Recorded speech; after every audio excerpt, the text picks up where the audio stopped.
In section 10.2, we're going to look at the measures of central tendency and dispersion. So to start, let's talk about the measures of central tendency. The first one is the mean, which is also known as the average, and is denoted by an X with a bar over it, which is literally read as X bar.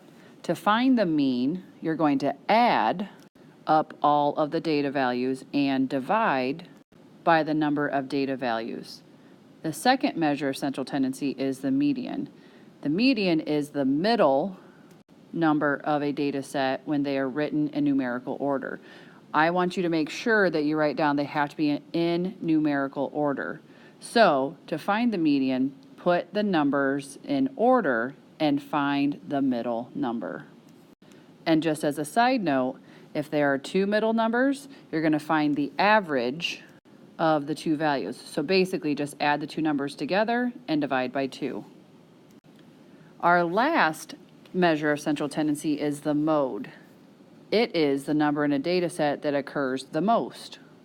There can be one mode, no mode, or many modes. Let's see an example of finding all three measures of central tendency. So here's example number 1. The lengths in miles of the 10 longest rivers in the U.S. are listed below. For part A, they want us to find the mean. So what we're going to do is add up all of the numbers, which we were told that there are 10 of them. So we're going to add up all 10 numbers and then divide by 10. So just in a calculator, I'm going to take 1,290 plus 1,310, so on and so forth, get that total, and then divide by 10. After adding up all 10 numbers, I got 15,690. And again, there were 10 numbers, so I'm going to divide by 10. So dividing by 10, basically in this case, is just going to cancel the zeros out. So the average length of the 10 longest rivers in the U.S. is 1,569. For part B, we're going to find the median. Remember, the median is the middle number once you line up the numbers in order. So all we're going to do is count inward. So I like to kind of cross them off as I go. So there's 1, 2, 3, 4. So these are my two middle numbers. Remember, if there are two middle numbers, you add the two numbers together and divide by 2. It's just the same as finding the average of those two numbers. So 1,460 plus 1,900 divided by 2 is 1,680. So the median would be 1,680 miles.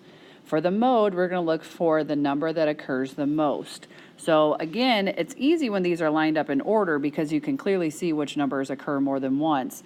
In this case, I see that 1,900 occurs twice. There's no other number that occurs more than twice, so our mode would be 1,900. For part D, it says, which measure of central tendency best describes the data? Explain why. So if we're talking about the lengths of the 10 longest rivers in the U.S., and we want to know which measure of central tendency best describes that, I would say the mode would not make sense because we are not that interested in how often we have a 1,900 mile long river. The median was maybe a better choice, but I would go with the mean since we're just going to find the average of all of the different lengths of the rivers. So again, I would say the mean would best describe the set of data since it is close to the middle of the data set. I would also say the median would be an okay option since it too is close to the middle of the data set. The 1900 is kind of on the tail end of all the different numbers. So again, either of these options would be good. I would more so lean towards using the mean as the best measure of central tendency. If you noticed, the title of this section wasn't just measures of central tendency, but also the measures of dispersion. So what this means is that they describe the spread of the data. In other words, how far apart the data is spread out. Our first measure of dispersion is the range. It gives the length of the interval containing the data, and to find the range, you take the difference of the greatest value and the least value. Remember, difference means to subtract, so basically you just take the highest minus the lowest. I would write that down in my notes, that the range is the highest number minus the lowest number. Our second measure of dispersion is the mean absolute deviation. This gives the average variation of the data from the mean. The way I think about mean absolute deviation is it gives me the average of how far away each data value is from the mean. So once again, write this down. The mean absolute deviation gives you the average number of how far away each data value is from the mean. So the way I think about it, to give you an example, is if I have a mean absolute deviation that is rather large, that would tell me that my data values must be all spread out away from each other because they are all so dispersed from that average middle number. If I have a mean absolute deviation that is small, that would tell me that my data values are all clustered around a central number because they're all not too far away from that middle average number. So to find the mean absolute deviation, you're first going to find X bar, which remember is the mean. So to find the mean, you just add up all of your data values and divide by the number of data values that you have. Then it is going to be found by the following formula. So here again, the mean absolute deviation formula is the absolute value. So remember, that just means if you get a negative number, you're going to change it to a positive. So again, the absolute value of your first data value, they're calling that X1, minus the mean, plus the absolute value of your second data value, they're just calling that X2, minus the mean. And you're going to keep doing that, where you're going to take each data value minus the average or the mean all the way up until the nth data value. So if you have 9 data values, this would be X9. So again, you're just going to keep taking each data value minus the average, and if you get a negative number, you're going to do the absolute value of it, so basically just turn it positive. Once you get all of those numbers, you're going to add them all up and divide by the number of data values that you have. This will seem very confusing until you see an example, which we will do next. So here's example number 2. It says the top finishing times in seconds for swimmers in 2 women's races are given. The following are the times for the 50-yard free in set A and for the 100-yard free in set B. So again, they're giving us all of the numbers of seconds that it took to complete the 50-yard free and the 100-yard free. So in part A, it wants us to compare the spread of the data for the 2 sets using the range. So for set A and for set B. Remember, for the range, we just take the highest number minus the lowest number. So looking at set A, the data values are put in order for us from lowest to highest. So I'm just going to take my biggest number, 25.02.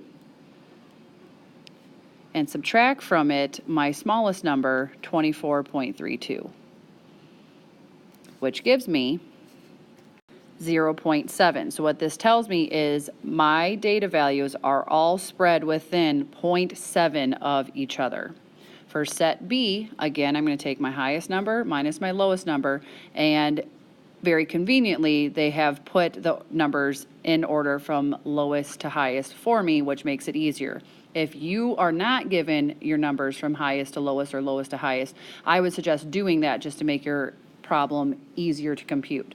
So again, we're going to take our highest number, 53.24, and subtract from it our lowest number, 52.90, to get 0.34, which is even a smaller spread than compared to set A. So that means that everybody finished within a closer amount of time in set B than in set A, since our spread of the data was greater in A than in B.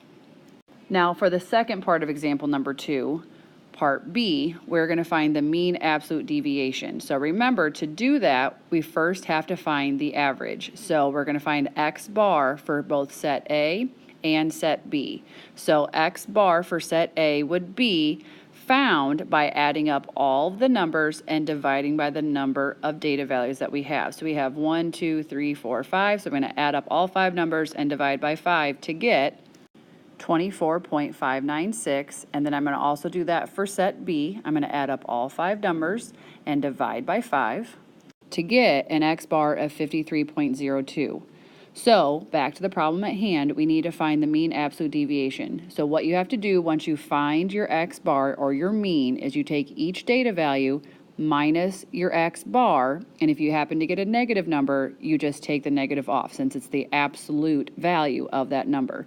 So I'm going to take 24.32 and subtract 24.596. If I get a negative, which I will, I'm just going to make it positive. I'm going to do that for each of my data values. I just take each data value minus x bar all the way through, and you would get 0.276, that's what I got when I took 24.32 minus 24.596. I actually got a negative number, but remember I just did the absolute value, so I just turned it positive.